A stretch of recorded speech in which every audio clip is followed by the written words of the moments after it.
My fellow Disneyers, welcome back to my channel. If you're new, hi, I'm Roxana. Don't forget to click the subscribe button and hit the notification bell so you get notified when I post a new video. And let's get started. Today's video, I'm going to be talking to you guys the difference between a Disney resort and a non-Disney resort. I have stayed at both a Disney resort and a Good Neighbor resort. So I'm going to be comparing both of those to you guys today. So let's get started with the Disney resort. And this is going to be kind of like a pros and cons of each. With the Disney resorts, you get access to Disney transportation. You have extra magic hours. And when you leave the parks or when you leave Disney Springs, you go back to your resort. The Disney magic continues at the resort. Each resort has its own like activities that can be done, different restaurants that you could eat at, and you can also like resort hop. And if you have like, let's say you're staying at Pop Century and you have like a dinner reservations at Ohana in the Polynesian, you can totally do that. You just hop on the bus or what have you, and you just say, hey, I got a reservation here, I'm staying at a different resort and that's on Disney property, and they'll let you in. So with the Disney resorts, they start at like, I want to say, and I could be wrong, and if I'm wrong, I'll insert it somewhere around the video. They start at like, I want to say around $70 per night, and then they go up from there, with their most expensive being the Swan and Dolphin. I think Swan and Dolphin are like something like 200 plus per night. So yeah, and you've got all the different Disney gift shops at each, and then there's different activities on Disney property that guests have access to, like there's a golf course, and for all you golf lovers, I'm not a golf fan, so you won't see me in the golf course. But like, and there's like different tours, and I know Epcot does like swimming with dolphins. I've swam with dolphins before, but not on Disney property. Like other non-Disney vacations. So, and then you have there's all that. With a Good Neighbor resort, you are they are a bit cheaper. They do provide shuttle transportation to and from the hotel, off Disney property hotel, to the parks. The downside is that they are on a tighter schedule than the Disney buses have for their resorts. So, and I've gone to Disney so many times. Like, I've stayed at a Disney resort. I've stayed with family. I've got family that live in Orlando. They live like 45 minutes away from Disney. And I've also stayed at a Good Neighbor hotel. The Good Neighbor Hotel was the Holiday Inn. that I stayed at. Bailey is barking, most likely someone's walking past. Now Candy's barking. Don't mind them. Anyways, and the not that I didn't like the Good Neighbor Hotel. I did like it. It's just I lost the Disney magic when I got back from Disney. Like I like, I don't know, I like experiencing more Disney things when I go back to my hotel.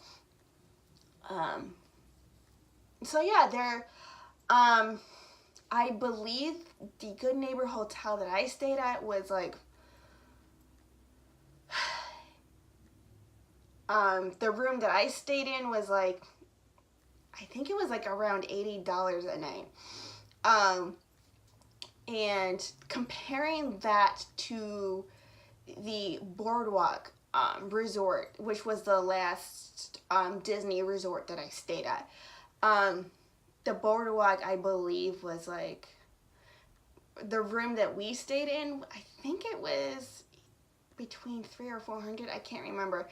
I will look that up. When I do look that up, I will either insert it somewhere around here in the video or put it in the description down below.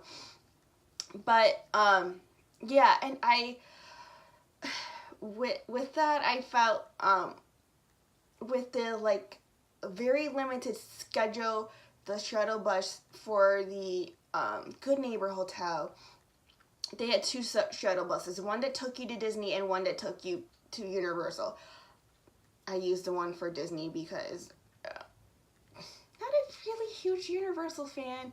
I know there are people watching that are like, what? I'm like, I've been to Universal. It's just Disney has more rides that I would go on.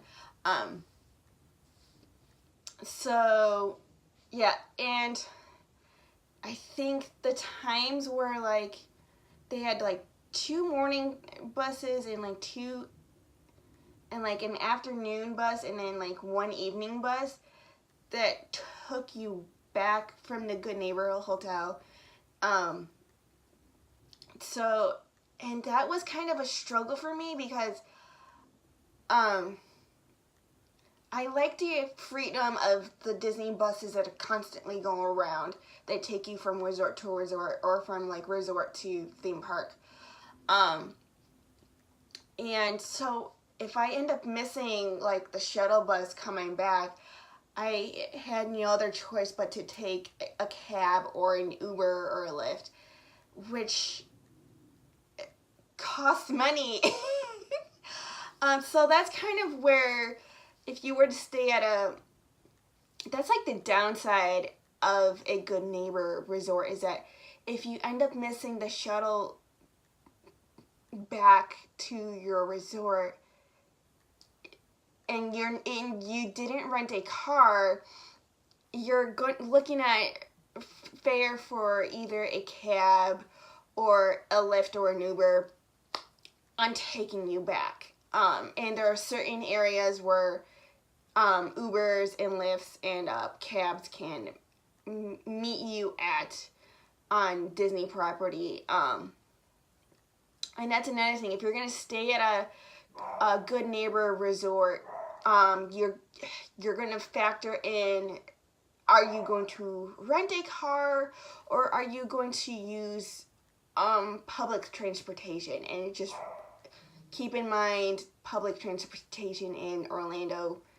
if it's not free, it's going to be pricey, because Orlando is a tourist spot. But honestly, like, I prefer staying at a Disney resort better.